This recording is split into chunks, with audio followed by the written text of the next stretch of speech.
Would you please welcome our freshly minted F2 champ, Oscar Piastri. Oscar, huge congratulations. How did it feel to get on that podium? Yeah, firstly, thank you very much. It's been an amazing year.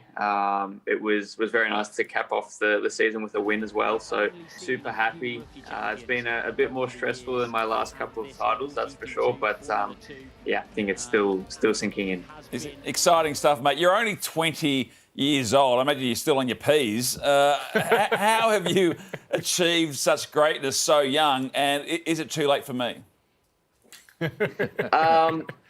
Yes, it probably is a bit late now, to be honest. Okay. But yeah, you know, I started out racing when I was 10 years old in karting, and to be honest, that's a little bit later than most people. So it's been, you know, a long time coming, and yeah, just a lot of hard work, a lot of sacrifices. I've been based in Europe for the last 5 years, so you know, I don't get to see my family very much anymore for the last sort of 5 years, and yeah, it's mainly down to that. So yeah, a lot of hard work and sacrifice. Oscar, it feels like it's been such a meteoric rise for you in the past couple of years. You won F3, won F2, and it would seem that the obvious promotion is to be on the F1 grid, but you have to wait for your chance with this Alpine team. Explain that, because it just seems like you should be up there. You won F2.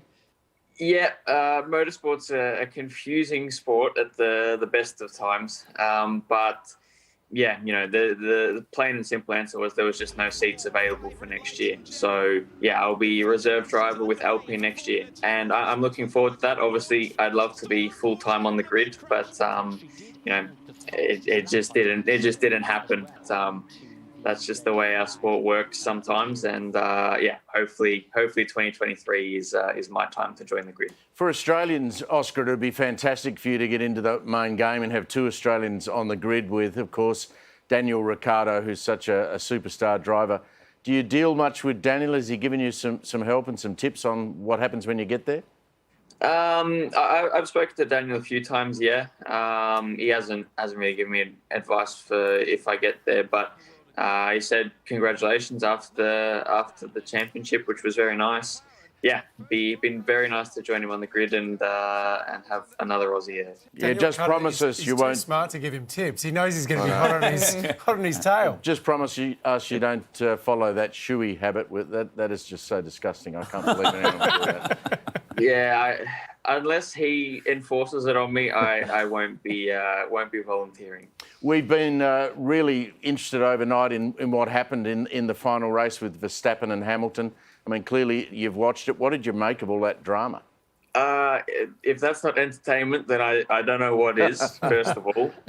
But yeah, just, you know, I think it summed up the season perfectly. And yeah, you know, the whole race, it looked like it was going Hamilton's way. And you know, Max was his usual bold self, but didn't overstep the mark, in my opinion.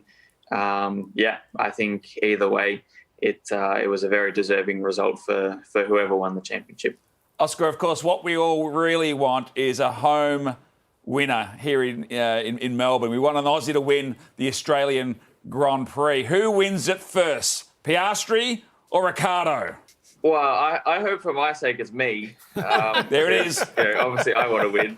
Yep. And I also live like 15 minutes away from Melbourne Park, so I guess I'm the home hero. Daniel's, you know, he's from WA, so you know for European standards, he's basically on the other side of the continent. So. We are taking that as trash talk, official trash talk. Well done, mate. Yeah.